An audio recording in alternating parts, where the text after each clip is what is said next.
The best ads are not category specific. The best ads are client specific. No one else in the world could tell that story convincingly because it's not true of anybody else.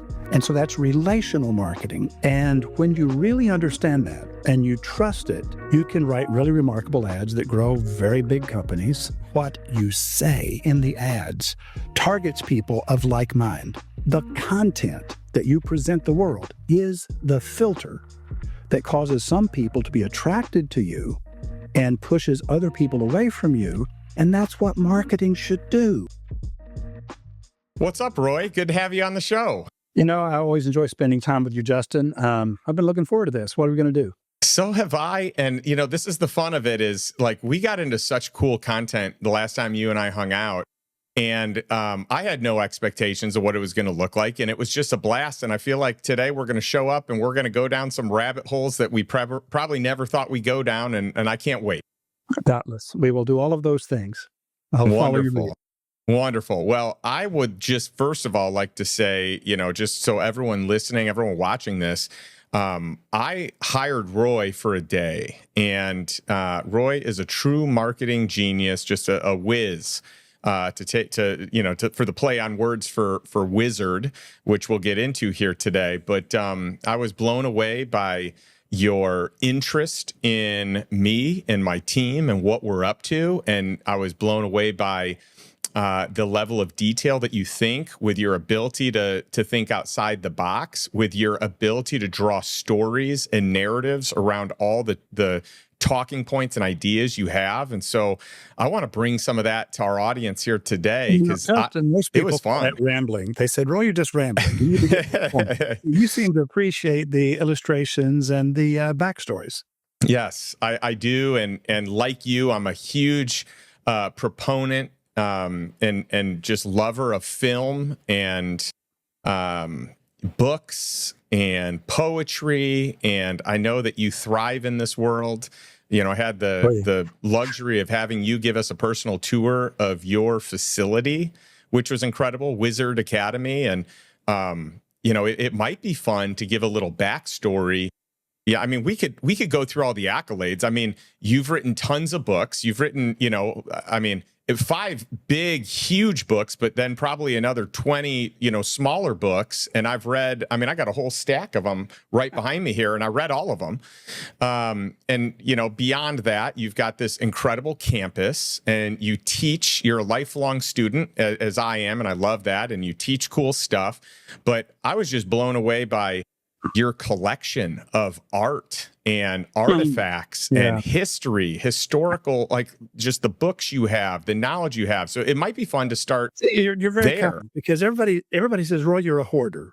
You're a hoarder. And I'm really not. You know, if you have really cool stuff, you're a collector, and you're not insane. You're eclectic. I refer to myself. I think I'm eclectic, and everybody else says, no, you're just nuts. So now that we got that cleared up, you mentioned poetry, the arts, you mentioned advertising. I call all of those things alternate realities. And in my business, the thing you have to keep in mind is if you win the heart, the mind will follow. The mind will always create logic to justify what the heart has already decided. And when you really understand that and you trust it, you can write really remarkable ads that grow very big companies. And I've been doing this for 40 years. And along the way, you do gain a certain knowledge of literature and certainly poetry and music.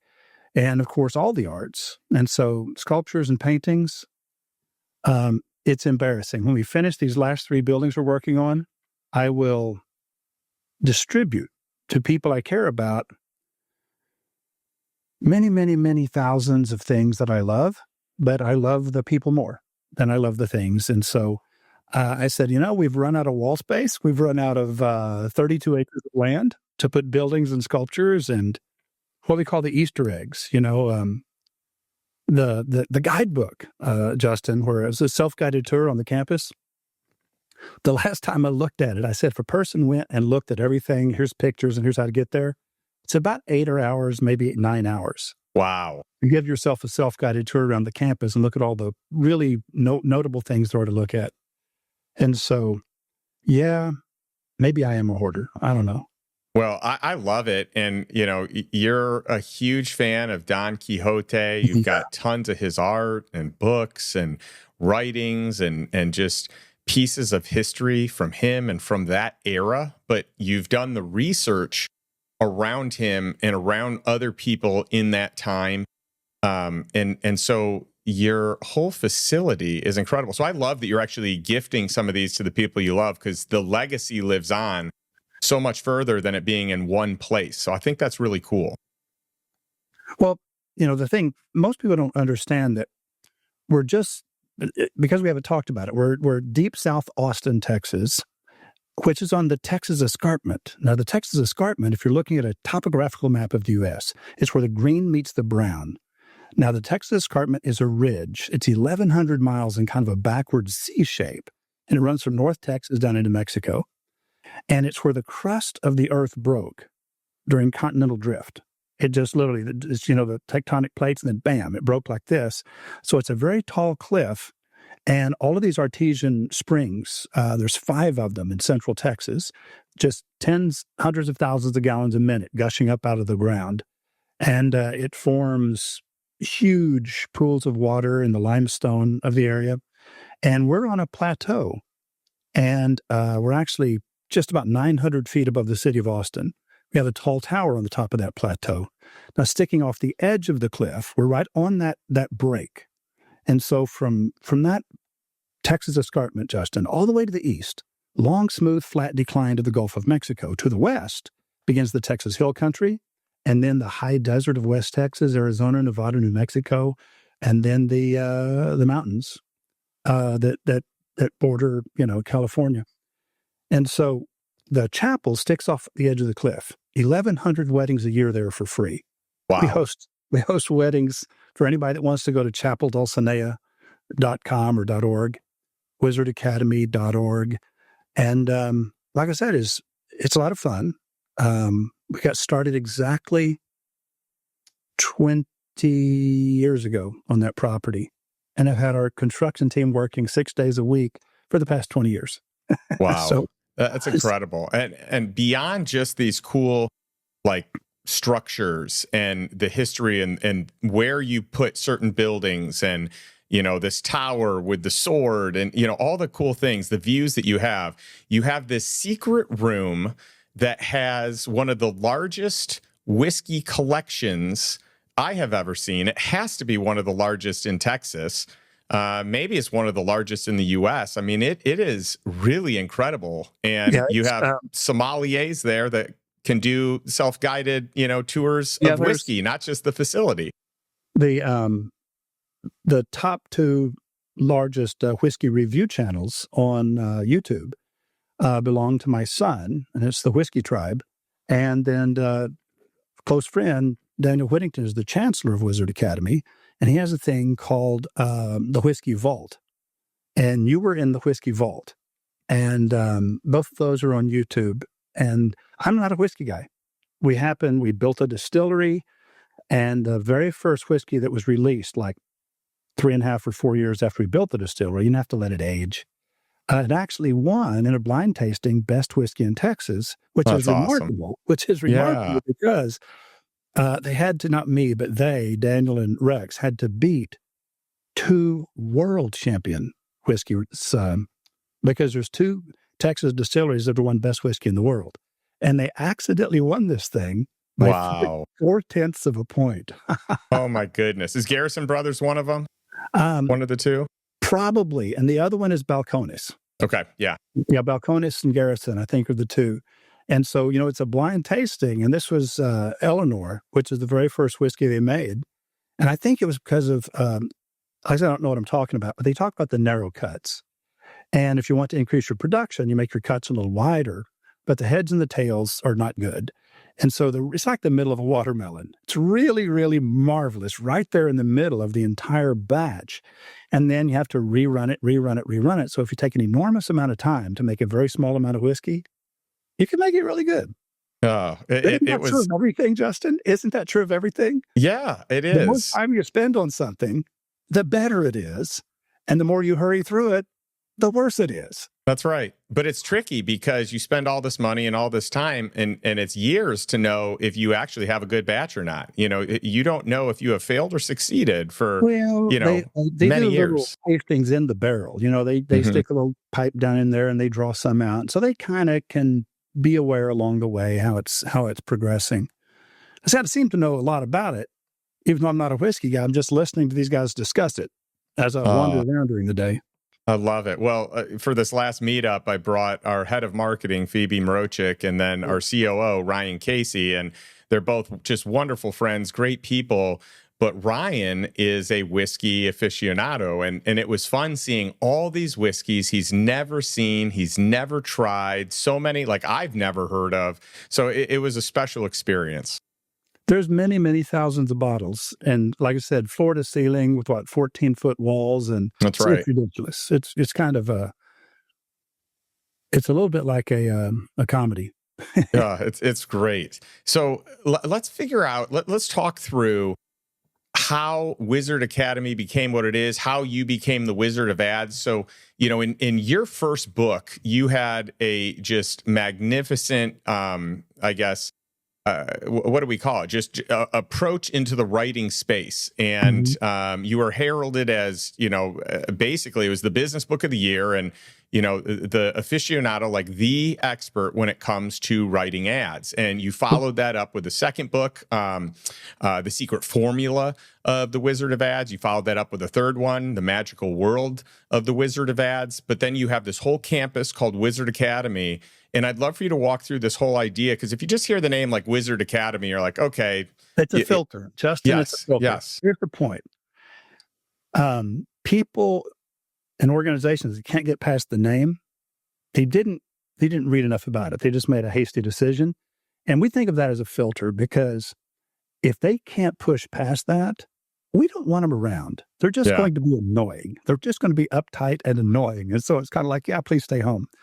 But the real story is a person who cowers is a coward. A person always drunk is a drunkard. And in Matthew chapter 2, it's the only book of the Gospels that talks about the wise men. And so the wise men come from the east, and it's actually Milton in 1629. The very first thing John Milton ever wrote was a poem called On the Morning of Christ's Nativity.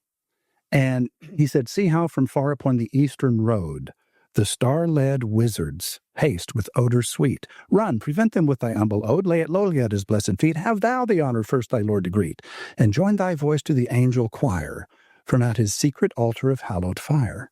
That's just one verse, but it's basically saying, look, there go the wise men. They're almost at the manger. Run, get there before they do. Be the first to present your gift. But here's the point. In 1605, what the King James translators translated as wise men, Milton, 18 years later, refers to as wizards. Wisards. And if you get the unabridged Oxford English Dictionary, the OED, it will explain to you that it has nothing to do with, Harry Potter or wands or magic. A person who has accumulated knowledge is a wizard. And when we say Wizard Academy, there's actually a place just past Chapel Dulcinea where all the weddings are, sticking out over the edge of the cliff. And then there's a thing that we call Explanation Point. And very few people find it, because you have to go another maybe 40 yards past the chapel down that trail. It's a huge stone monument with these gigantic bronze plaques on it. And here's Matthew chapter 2 over here. And over here is the thing from Milton on the morning of Christ's nativity. And it's just kind of an explanation. Wizard equals wise man. That's it. And so I started writing a thing, the backstory, Justin, that you were looking for. Golly, it's been 31 years ago. It was in 1994, May of 1994. Wow. I started writing a thing called the Monday Morning Memo. Now, blog was not even a word yet. It would be a couple more years before the word weblog became blog. And so I started writing to my clients just a little thought for the week. And I would send it out on Sunday night at midnight. So very first thing, the first moment of Monday morning, just after midnight. And so when they woke up on Monday, it would be there.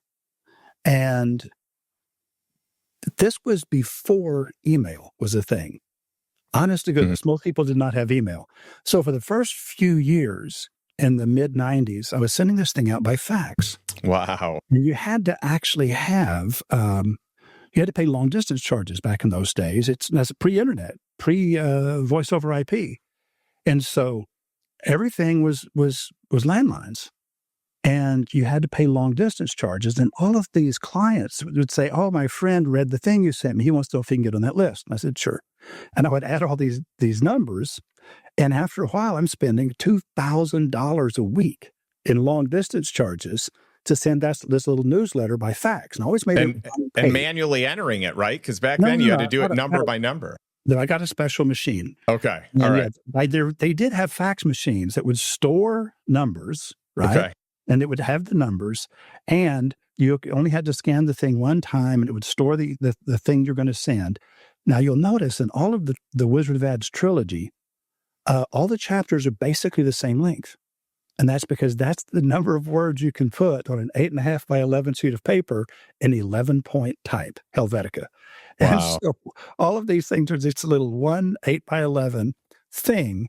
And the Monday Morning Memo has been going out now for 31 years, every Sunday night at midnight. That's incredible. And the thing is... By the way, I have my Monday Morning Memo pulled up right now because I love your writing. So as a friend and fan, your writing is some of the best out there. And I just want to encourage people to sign up for your list. Well, anyway, it's a double opt-in. Most people get confused. They think, well, I keep signing up and it keeps not sending it to me. Now, I want to say something that's going to shock you, okay? Okay.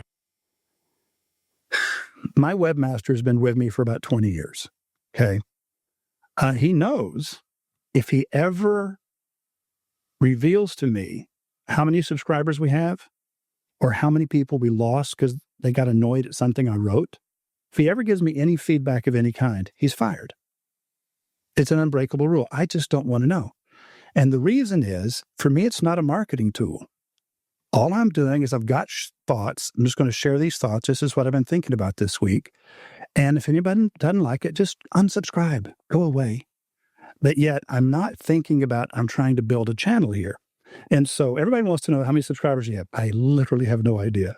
I literally have no idea. That's awesome. And so I know that a lot of times people go, oh, you're probably going to lose a lot of subscribers over what you wrote this week. And I'm going, I'll never know if I did or not. If I got that feedback, Justin, if I got the feedback of, okay, people didn't like that, or people did like that, or they really loved that, it would affect what I wrote about. Yeah. I don't want to be affected. I want to just be able to do kind of a purge, a brain dump of the things that have been running through my head this week. And I write for myself very selfishly. I write just as an exercise of processing. Then I just put it out there, and whatever happens is fine. Well, I've been doing this for several years, and Ray Bard is retired now, but Bard Press is the most prestigious publisher of business books in history. He's the only publisher that's ever gotten into double digits of his total number of books that were bestsellers. Most publishers have never even hit like 10 or 12 or 15%. It's just like an impossible dream that percentage of your books would be New York Times and Wall Street Journal bestsellers. Ray Bard, in his career, more than 50% of all the books he ever published. That's unreal. Yeah. And so he was reading the Monday Morning Memo, and he said, hey, you've written about 1,000 of these. And I said, yeah. And he said, I'm going to gather up 100 of them and put them in a book. And I said, knock yourself out. And that was The Wizard of Ads. Okay. And then he picked up another 100 of them and arranged them. And it was Secret Formulas of The Wizard of Ads. And then he picked up another 100 of them and published it. And it was Magical Worlds of The Wizard of Ads. And then my wife and I, she's the one that bought the land, had the idea for the school. But Justin, you asked for the backstory. Here's what happened. we got calls. Corrine Taylor's now been with me for 28 years. You met Corrine. Yeah. Well, she's my operations manager, and she schedules my world. And every day she answers the phone of people wanting to schedule a meeting or see if they can hire us. And she explains that's more tricky than you realize. It's kind of hard. And, you have to fly here. He's not going to get on the phone with you. And so I was feeling bad about that because it seems kind of standoffish, but you just don't have the time to just get on the phone with all the people that want to talk to you and answer all the questions, respond to all the emails. And I said, here's what we're going to do. I said, Penny, let's find a really nice hotel. We did it at the Four Seasons. I said, we'll rent a big room and the equipment, and we'll just tell people, if you're willing to fly to Austin, we'll spend a long day, and I will tell you as much as I can possibly teach you in a day. And honestly, Justin, it was about conscience. It was just, I just wanted to basically know once a month, I'm just going to give it a day and give everybody as much as I can teach them in a day. And then they can go home and be better for it, hopefully. And then I said, okay, they're going to need to eat lunch, and I don't want to charge them anything to come. And so we'll pick up the tab for lunch. And every month I would say, hey, if you want to come, this is the day we're going to do it. This is the place to meet. You'll have to buy your own plane ticket and rent a room. But you know what? We've got, and you stay wherever you want. You don't have to stay in the hotel where we're having it. Just stay with friends. And so those kept getting bigger and bigger and bigger. And pretty soon we're spending $20,000 on every one of these events. Wow. Coffee is $60. This is 20 plus years ago. By the carafe, the little little pots of coffee, $60 a piece. Yeah, and that's right. I have no idea how much it is now when you're hosting an event. Oh, it's ridiculous. So, you don't even want to know. It's painful.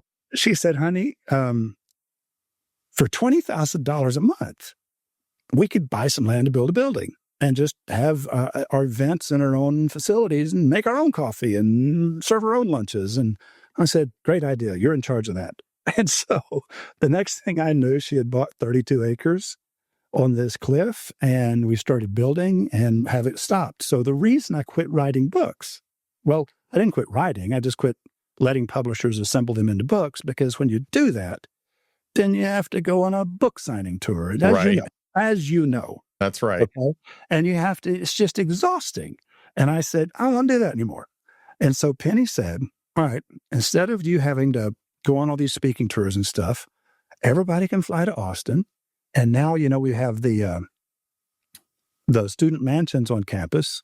And so the number of people we can fit in the classroom in the tower, we have rooms on property for everybody, and they're very nice, and it's included in the price of tuition. But whenever we were just doing it at the Four Seasons, everybody could come for free.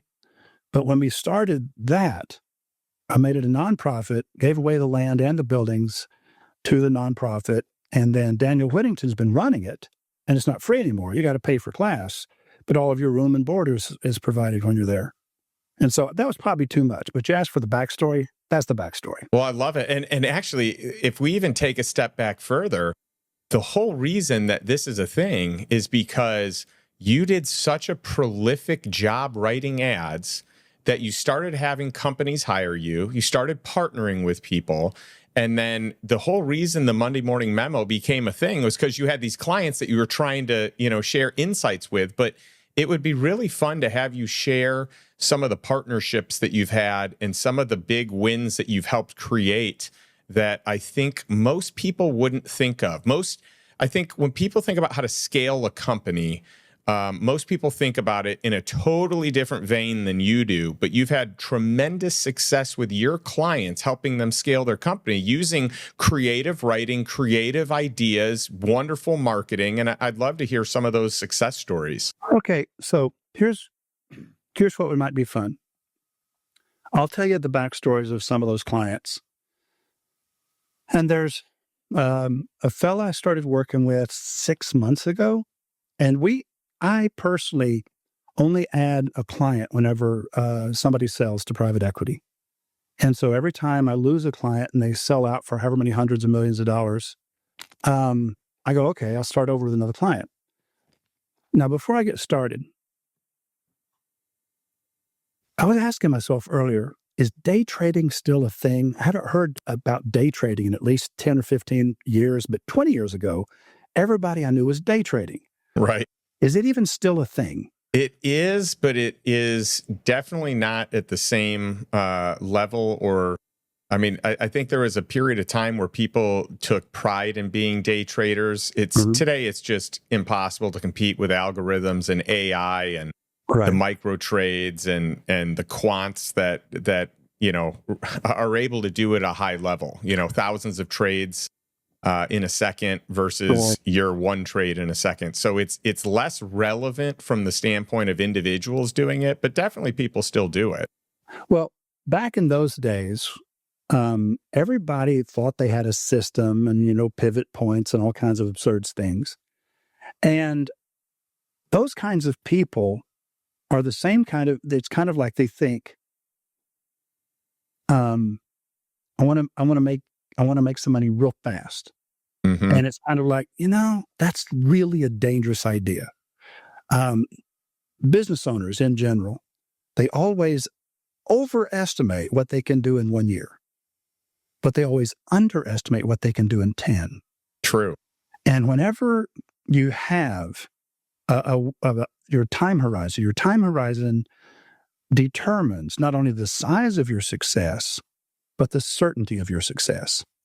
And if you are a short-term thinker and you measure in short increments, you're going to fail. It's a law of the universe. If you don't fail, you married the money, or you won the money in Vegas, or you inherited the money. And I'm saying, nope, there's a law of the universe that occasionally a knucklehead will get lucky, and then he won't reinvest, and he'll have some money for a while. But whether you're running a business or whether you're investing energy or time, or you're investing money in investments, advertising is precisely like investing. Yep. And if you think long term, and if you think about values, what do I actually believe in? And if you build a business around the true personality of your organization, it'll work. And it's called relational marketing.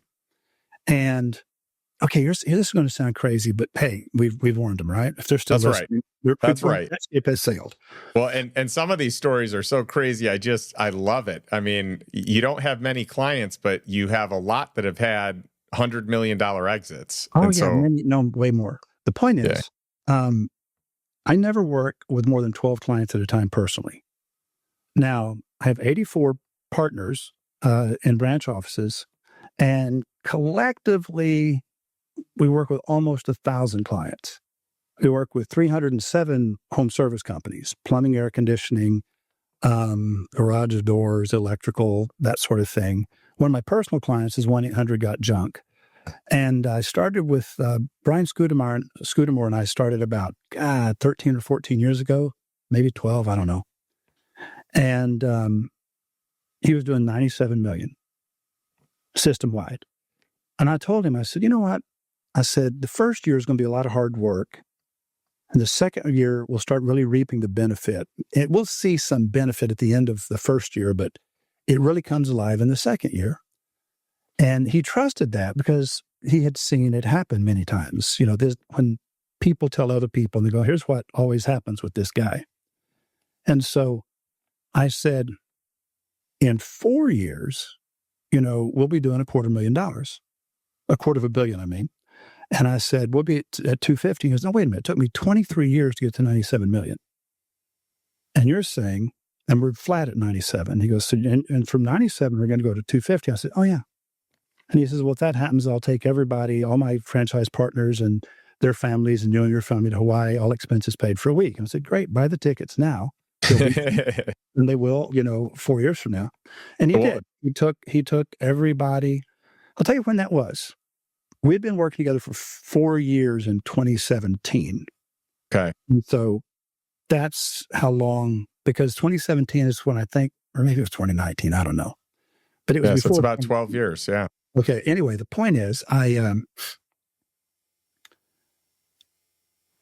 spent some time with Brian, and he said, well, I haven't told you all about the company yet. And I said, I don't need to know about the company because I've already know about you. I said, you own this thing. You have no investors. You have no partners. You own it. You are 1-800-GOT-JUNK. He said, okay, what does that mean? And I said, okay. And so I said, let me show you something. I spent a minute to put together a little 5-slide PowerPoint. I just clicked through these 5 slides after I put it up on the screen. And Brian turned to me and he said, you've been talking to my mother. And I said, nope, I promise I've not been talking to your mother or anybody else. And he said, well, how did you know my 4 favorite movies and the only breakfast cereal that I would eat when I was growing up? And I said, because deep in your heart, you always, always, always believe there's going to be a happy outcome and that everybody's going to live happily ever after, and you believe in magic. Now, he doesn't actually believe in magic intellectually, but emotionally he does. He believes in serendipity. He believes that the good always triumph and the evil always lose. And it's so deep in his bones. And he says, well, how in the world did you know that about me? And I said, dude, it shines out of your pores like sunlight.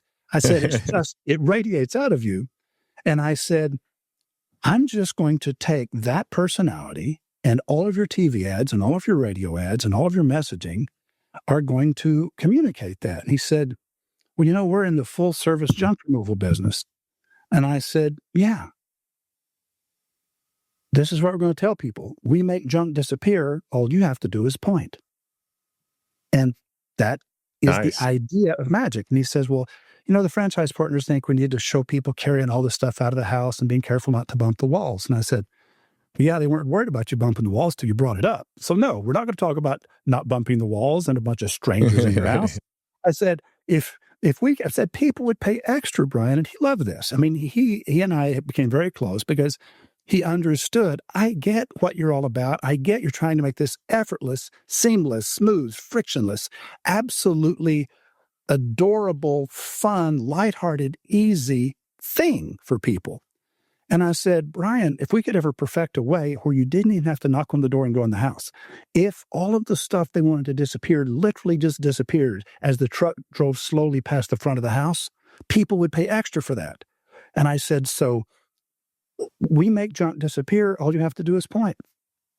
And of course, it became very famous. Well, if this isn't the year we break $1 billion, we will definitely break $1 billion next year. And we've just kept growing. And here's what's interesting about I'm raving because I love Brian and he's been a lot of fun these past dozen years. And keep in mind, I've been doing this for 40 years. And so whenever Brian understood, if you just let people see you real, the way that you really are, they will decide if they like you or not. And if they like you, they will call you. And I says, you just need to be the person they think of first and when they feel the best about whenever they need what it is that you do. Right. Well, that's my whole thing right there. That's it. That's it. And so you first have to find somebody that actually has things that are remarkable. See, Justin, advertising is a tax we pay for not being remarkable. And so you don't want to have ads that are predictable that sound like everybody else's ads. Bad ads are portable. They will work for anyone in that business category. Well, listen to one of them furniture ads that works. If you're in the furniture business, here's an ad. It is one of them furniture ads that works. It'll sell that furniture. It's a terrible ad. It's a stupid ad. It's never a good ad. The best ads are not category specific, and they're certainly not even item specific. The best ads are client specific, and they will only work for that client. No one else in the world could tell that story convincingly because it's not true of anybody else. And so it was actually a guy named Nathan Orbach who was the very first client of Bill Bernbach. Now, Bill Bernbach was DDB, Doyle Dane Bernbach, okay? Okay. So DDB became one of the largest advertising firms on the face of the earth.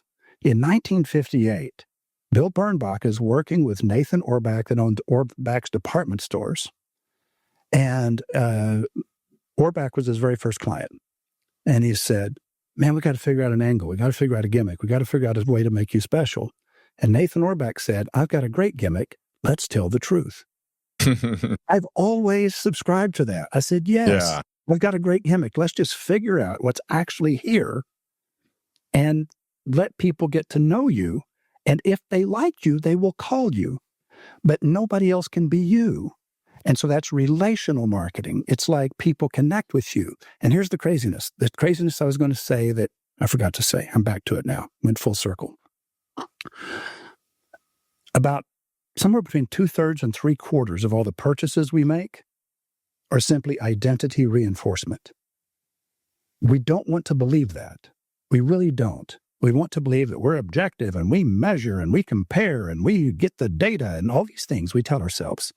But the fact is, if you win the heart, the mind will follow. The mind will always create logic to justify what the heart has already decided. And so identity reinforcement is basically your purchases, whether it's clothing or cars or the house you live in or the furniture you buy or the books you read or the wine you drink. It doesn't matter. Anything that you purchase is a form of self-expression. And a lot of what we buy, as a matter of fact, 2/3 of what we buy at least, we buy to remind ourselves and announce to the world around us who we are. Mm. We want to remind ourselves who we are. We want to announce to the world around us who we are. And of course, I live a life with many, many, many thousands of books stacked around and amazing oil paintings and statues and just interesting antique artifacts. And I'm going, why? Because I love those things and I want to be identified with those things. They represent who I am. And everybody else does the same thing. They're just sometimes not as conscious of it. Because frankly, it makes you start feeling a little bit broken and a little bit, what's the word? Childish. And I'm going, I'm okay with that. I'm okay with all of that. And so to be a little bit self-aware and to go, yeah, everybody's broken a little bit. Everybody has their thing. You know what I mean? Whether they know it or not, they do. And it's something that they identify with, and it's something that identifies them. And so if you take that idea, okay, and you create advertising campaigns for people based on that idea, I had to throw my phone on the floor. It was buzzing. And if you write ads for people based on that basic concept, we need to capture who you really are and let people see that. Let them see who you really are. Okay? I'm going to, listen, if you want, I'll pull up an ad. I wrote one ad this morning. Yeah. I'll show it to you. Let's do it. All right. So here's the deal. I'm going to find this. I'll pull it up on a share screen. I'm assuming that works. All right. Okay. Now it should be right here on my desktop. And it's for a company. He has a big plumbing company. He also does air conditioning. And he is in Columbus, Ohio, Dayton, Ohio, and we just went into Cincinnati. And the reason I was writing this ad is because I wrote him 3 ads last week, and he's going to record those like tomorrow.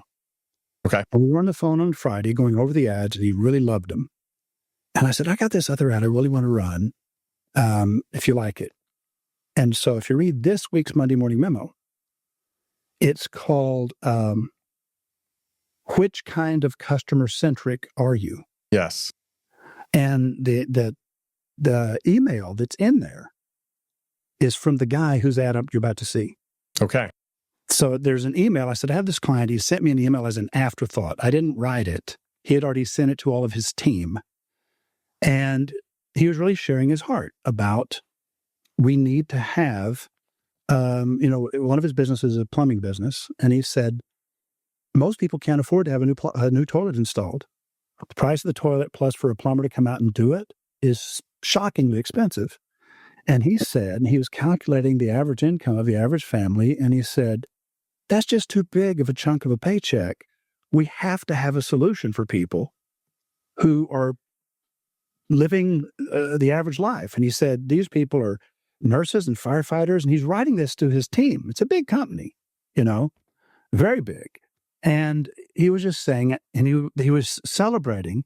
They found a basic toilet that they could install for $649, turnkey, installation, Wow. everything. And he said, I'm just so proud to have that, because if people have the toilet broken and it can't be fixed and they need a new one, we need to have one that we can install that doesn't have any bells or whistles, but it does what it's supposed to do. And this same idea, that's who he is. And that's why I love working with him. And so let me pull this up. All right, I'm going to do the share screen here. Now, before we look at it, there's a character called Jerry. And Jerry is his sidekick. And Jerry exists. He's like Doc Brown in Back to the Future. Okay. He's this kind of a crazy, impulsive character. And Jerry exists so we can see who Aaron is. Aaron owns the company. So let's go with share screen. Oh, I'm not seeing the little share icon on the bottom. For some reason, I am not seeing how. Nope, we're on Riverside, and I can share on my end.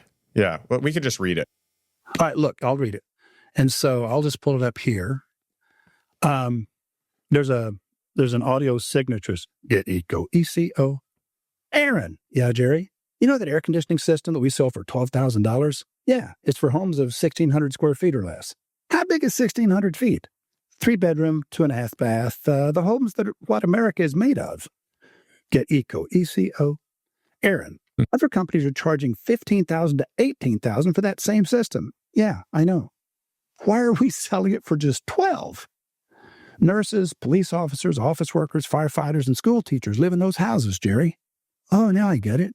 The people that America is made of live in the houses that America is made of. We're just doing what we can to restore balance to the universe, Jerry. Get ECO. When a person is doing well, they're making money. But when they're doing good, they're helping others. Give it away, plumbers, genius electricians, and going to make you cool again, HVAC technicians. And then Jerry says, we're bringing balance to the universe. What a great place to work. Go to geteco.com. And so that's how you know who Aaron Gaynor is. That's how Aaron thinks. That's how Aaron makes decisions. And this $12,000 air conditioning system, it's 1,600 square foot house, 3-bedroom, 2-bath. America is covered with those. And most of the time, people find out it's going to be 15, 18 grand for an air conditioning system. He said, no.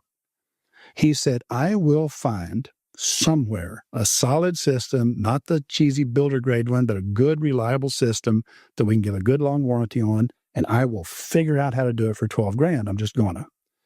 And he doesn't make a big margin on that, but he says, no, you have to serve the people, and you can't just price people out of being able to afford essentials. And so when you find people like that, if you cheat like I do, you always work for people who really do have something remarkable about them. And then just communicating that. See what I mean? Yeah. And it's a radio ad, communicating that, and it works unbelievably well. So you asked for success stories. I love that. The guy that told Aaron how to get in touch with us, he bought an air conditioning company in Phoenix for $1 million. And the attorney general had basically gone on television and said, these people are crooks. And the company was collapsing. It'd been in business since 1939, and it was just tanking. And the people that owned it were just going to shut it down. Well, this guy is very successful. He couldn't let that happen because he grew up in Phoenix. And his father was an independent air conditioning mechanic. Never worked for that company. Independent repairman. And when his son, my client, was 10 years old, he would take him out to hold the flashlight at night while he worked on air conditioners in the dark. And what happened is, the truth is, he was dying, and he didn't want to tell his son he was dying of cancer. And he would go out after dark and have his son hold the flashlight so he could talk to him. And it was just, I'm about to cry, but It was just a way of spending quality time together. And then he said it was at his father's funeral that he realized, oh, that's what that was all about. Beautiful. Well, the whole time that he was holding that flashlight week after week, anytime his father was working this particular brand of air conditioner, he would say, this is the one to always buy. Always buy this one. These are so well made, it's unbelievable. Now, the company had sold, of course, over the years, and some people got hold of it, doing some crazy stuff, deceptive trade practices, attorney general just guts the company. And my guy doesn't want to see it go under, so he buys it for $1 million. He loses $2.5 million a year, Justin, hard cash. Ouch. Because they had fallen from 24 million a year down to about like 11. Well, when you have the infrastructure of a $24 million company, and now you're doing 11, you can't bring expenses down enough. Right. So you're losing $2.5 million actual dollars a year. So 3 years in a row, he's losing $2.5 million. Wow. And he had it, but it was hurting. And so finally, he convinced me to come in and help him. I'd known him for 15 years, but he'll build companies and then sell it. And that's not what I do. I think long-term, I've got clients now I've had for 37 years. And a long time. They'll probably never sell. And they're 70 times, 80 times the size they were 37 years ago. And, you know, as I said, everybody overestimates what their company can do in a year, but they overestimate what their company can do in a year, but they underestimate what it can do in 10. Right. And so that guy, he convinced me to come in and help him.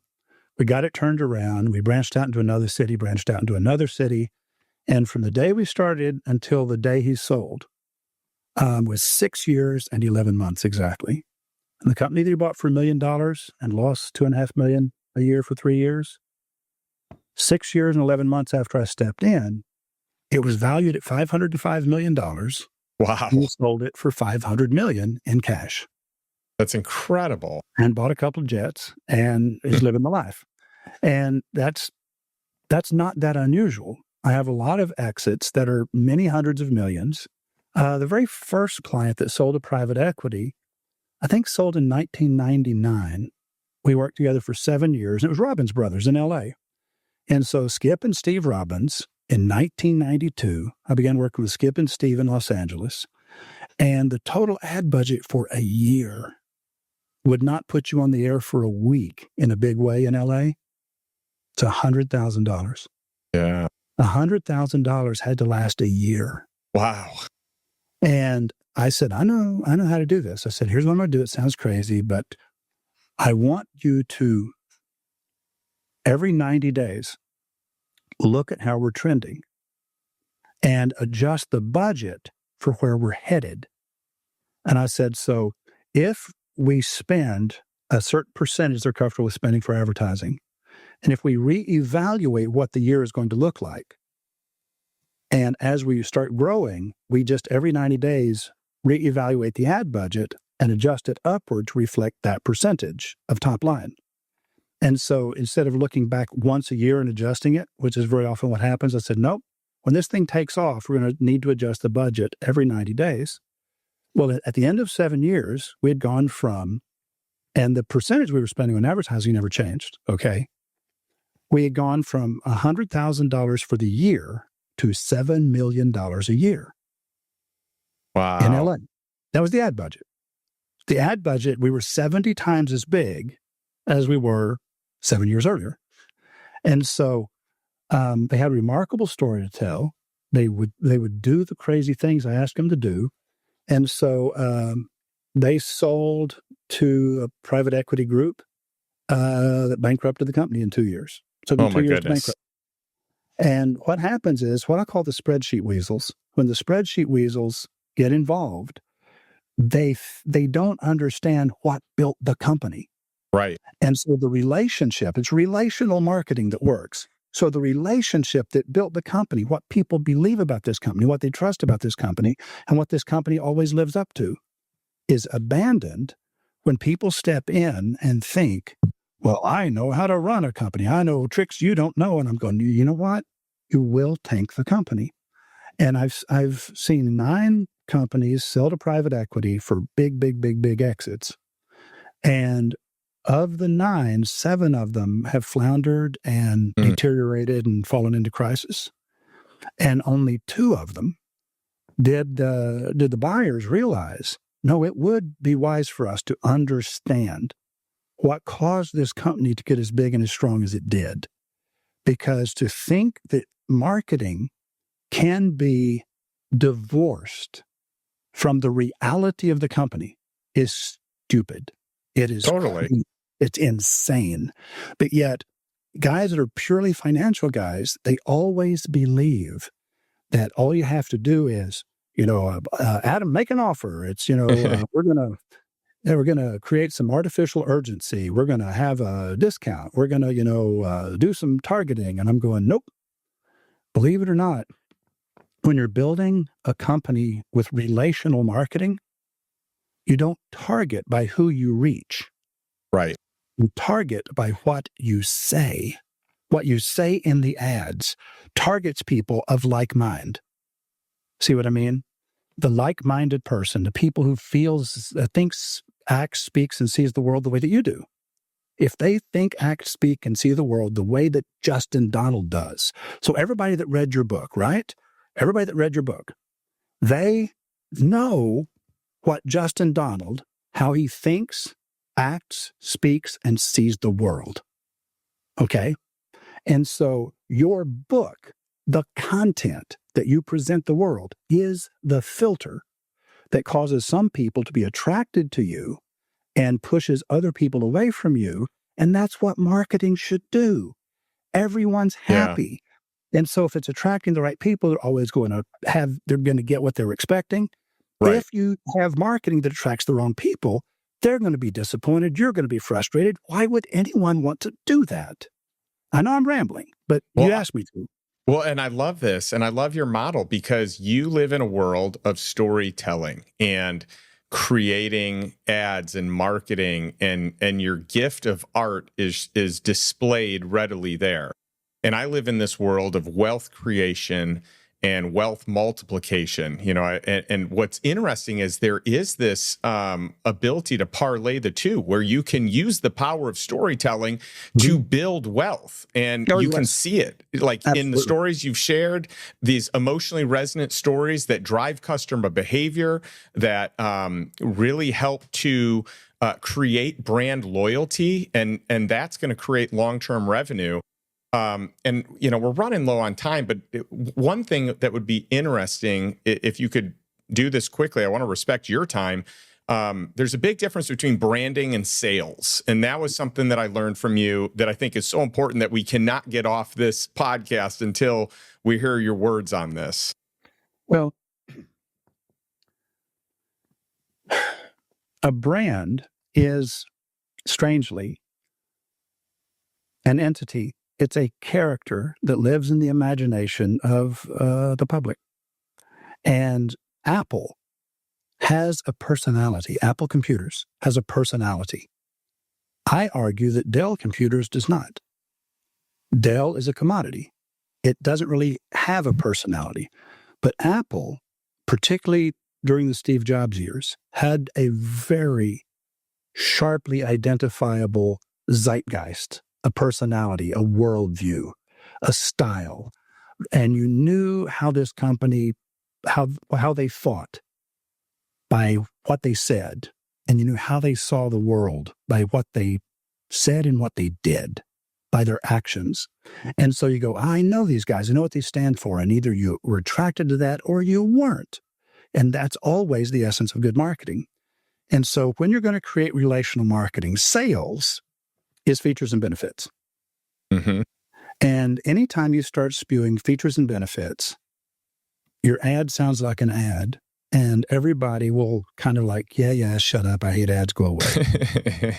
And just because you're paying for the TV time or the radio time or the space or the click doesn't require people to be interested. Right. And so everybody thinks the world is looking for information. They're really not. Here's the 4 things people are looking for, and then I'll tell you about how to create a personality, and then maybe if we're done, we're done. First, what people are looking for, there's 4 things. And it was Ray Bard that taught me this, my publisher. He said, everybody instinctively does the first 2. But number 3, you very rarely ever see it. Number 4, almost never. And number 1 is a big idea. So what's the big idea? Okay. Well, everybody has a big idea. And number 2 is nuts and bolts, is what Ray calls it, nuts and bolts. Now, nuts and bolts is the step-by-step, the how-to, the examples. The step-by-step, the how-to, the examples. That's the nuts and bolts. Now, number 3, besides the big idea and the nuts and bolts, is entertainment. Entertainment. Entertainment, Justin, is the only currency with which you can purchase the time and attention of a too busy public. That's good. I love that. And so number 4 is hope. Now, let me define hope for you. You never want to accuse somebody of being hopeless. But whenever you communicate hope, you're telling people, and this is what you do, Justin, next time can turn out different than last time. Tomorrow can be better than yesterday. Your future can be better than your past. And so when you can communicate that you have the ability, if a person will listen to you, to make the future better than the past and to make next time turn out better than last time.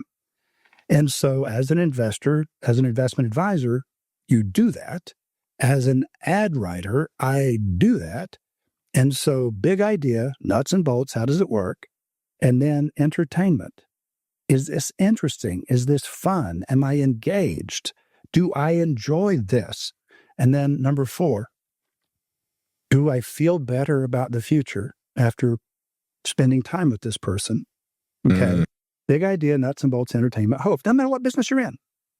And then another thing that's true, and I think everybody knows it, but it bears saying, regardless of the business you think you're in, every business in the world is actually in the same business.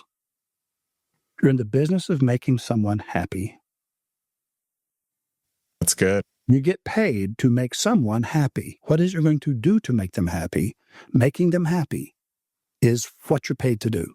Changing their condition, moving them from a less pleasant state of being to a more pleasant state of being in at least one aspect of their life. Now, we talked about personality in a company. Okay. I think either a week ago or 2 weeks ago, longest memo I ever wrote in 31 years was called Alternate Realities and Brands with Personalities. And so I couldn't figure out how to make it a 2-part thing or a 3-part thing. So I just made it 3 times as long as the average Monday memo. I said, if they don't want to read it, they don't have to. But an alternate reality is any time you're reading a good book or watching a movie or a TV show, or someone is telling you a story, and there is a willing suspension of disbelief, and you're engaged, and you're in a different place. Now, the human body contains about 100 million sensory receptors. Now, these sensory receptors allow you to see, feel, taste, touch, smell the world. It puts you in touch with the reality around you. 100 million sensory receptors, but the brain contains about 10,000 billion synapses, which means which means you're approximately 100,000 times better qualified to experience a world that does not exist than a world that does. That's and so good. The places we go in our mind, and so we are more willing to believe fiction than nonfiction. Yeah. Entertainment. We adore fiction. The last time you paid to see a movie, it was fiction. All of the best-selling books are fiction. As a matter of fact, did you know that every year there's a couple of million new books written in the United States? Did you realize that? That's a lot. Yeah. Probably not that many. Actually, well, most of them don't ever sell. Okay. Okay. That makes sense. Now, what happens is the average business book in the old days when they had actual bookstores when there was Borders and B. Dalton's and Walden Books and Barnes & Noble, all these bookstores, right? That no longer exist for the most part.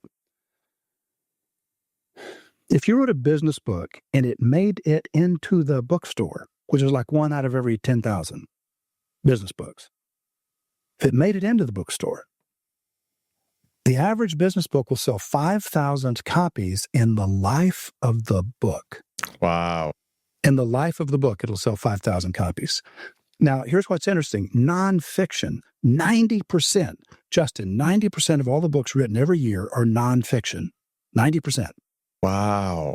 Did you know 90% of all the books purchased in America every year are the 10% that are fiction? Huh, I did not know that. See, everybody thinks the world wants information. No, they do not. They want a story. Want to escape. Yeah. They want to escape into an alternate reality, whether a movie or an incredibly well-written book or a museum or a concert. They're looking for someone to take them out of the monotony and predictability of their daily life into a place where they can forget all about that for a while. Yeah. And so here's my point.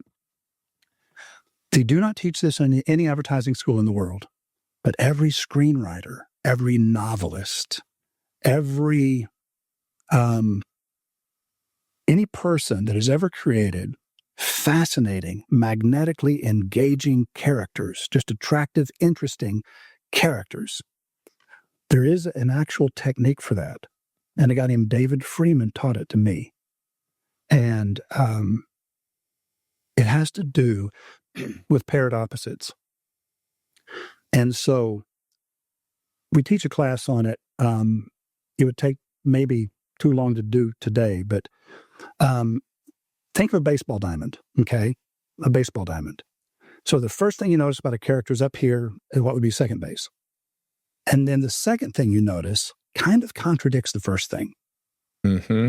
So these two, they don't belong together. It's very surprising that these two characteristics, so you notice this, and then this other thing kind of contradicts that. And that's where the home plate would be. Now, that is what you notice about the character. It's highly conflicted, okay? Now, anytime you create an unconflicted character, you literally have created a cliche, a very predictable cliche, which is why people put together mission statements and values statements, all this, and it's always bland, it's tedious, it's boring, and it doesn't matter. Because when you put together an actual personality, you have to identify in the company, in the business owner, in Brian Scudamore, and in Aaron Gaynor, you have to identify who are they going to continue to be after I turn my back? Who will they always be? Who will they never fail to be? I need to promise the world that. Does that make sense? And so then I have to find things that exist within those personalities, things that actually exist, and say, I'm going to focus here and this, and I'm going to turn those up to like 20 on a scale of 10. And then the other two things are, over here on third base of this baseball diamond, okay, vulnerability, weakness, or flaw. A character that does not have something that makes them vulnerable, or is a weakness, or is a flaw, is an unbelievably boring character. Yeah, that makes total sense. And then over here at first base, on the horizontal axis, you have vulnerability, weakness, or flaw. And over on the right-hand side at first base, you have the mountain they're willing to die on, the thing that they protect at all cost. This will never be compromised. This will never change. They will overcome the vulnerability, the weakness, and the flaw, and they will quit being the first thing and the second thing to protect this one thing that is non-negotiable. And you have to identify what that is. It has to be real. It can't be aspirational. It can't be some yada, yada, yada. It can't. And so whenever you've extracted just those four things, and in a class that we occasionally teach, you can actually show the character diamonds of famous brands.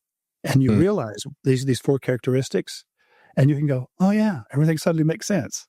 Yeah. Why does this character act the way they do? Now, when you've done this correctly, Justin, when you've done it correctly, and you do the hard work, you can't reverse engineer it. AI can't do it for you.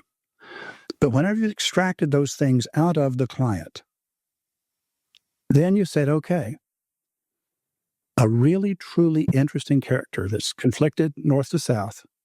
And that's what we notice. But what we bond to, okay, is the horizontal. And that's why we trust the character as the horizontal. The thing that they will die on that mountain, they'll go down on with that ship. They protect that at all costs, and their vulnerability, their weakness, their flaw is tied to that. And so you go, okay, you bond with them because of that. That's why you trust them, but you notice them because of the vertical, the two contradictory things that are dominant about them.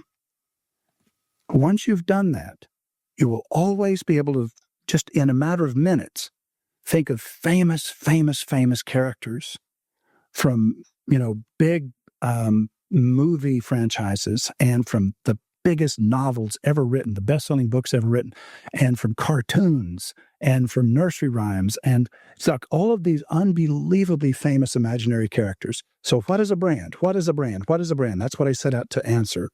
It is an imaginary personality that exists in the mind of the prospective customer. And the person, if your brand has a personality, we can grow that to the moon. If your brand doesn't have a personality, you are reduced to gimmicks, features and benefits, pricing, and hype.